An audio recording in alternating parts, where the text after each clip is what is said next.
आणि यानंतर पुढची बातमी आहे उत्तर प्रदेशच्या पिलभीतमधून। उत्तर प्रदेशमध्ये एका ब्रेनडेड तरुणाला खड्ड्यामुळे जीवदान मिळालेलं आहे। कदाचित ऐकून आश्चर्य वाटेल, मात्र ही अशी जी घटना आहे ती घडलेली आहे। या 50 वर्षीय महिलेचा ब्रेनडेड झाल्याचं डॉक्टरांनी सांगितलं। तिच्यावर उपचार करण्याचा डॉक्टरांनी नकार दिला। यानंतर महिलेला घरी घेऊन जात असताना वाटेत आलेल्या खड्ड्यामुळे ती शुद्धीवर आली आणि बरेली हरिद्वार राष्ट्रीय महामार्गावरील खड्ड्यामुळे रुग्णवाहिका हादरली। त्यामुळे ब्रेनडेड झालेली महिला ती शुद्धीवर आली।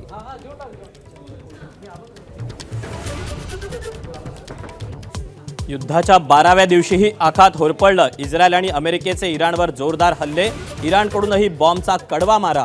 युद्धबळींचा आकडा 1300च्या पार।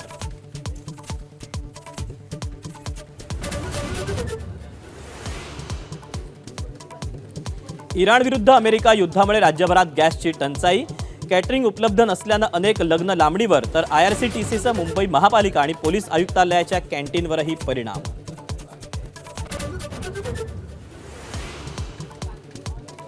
युद्धामुळे शेतकरी दुहेरी संकटात। निर्यात ठप्प झाल्यानं शेतीमाल कवडीमोल, तर PVC पाईपच्या किमती वाढल्यानं शेतकऱ्यांना आर्थिक फटका।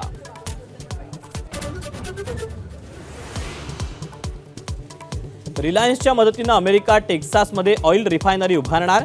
$300 अब्ज करार।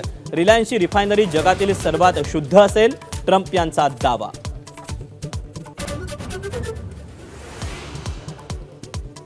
अमेरिका विरुद्ध इराण युद्धावरून देशात राजकारण शिगेला।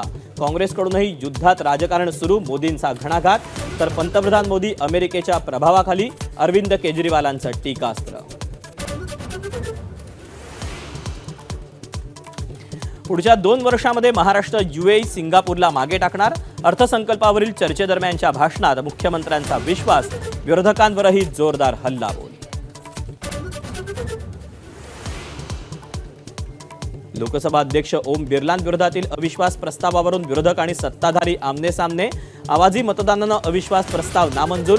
अध्यक्ष कोणत्याही पक्षाचे नाही, तर सभागृहाचे असतात। अमित शहांचा हल्लाबोल।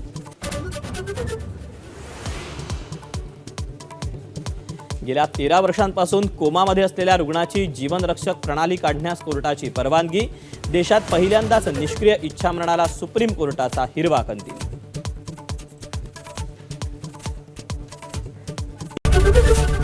ABP माझा, उघडा डोळे बघा नीट।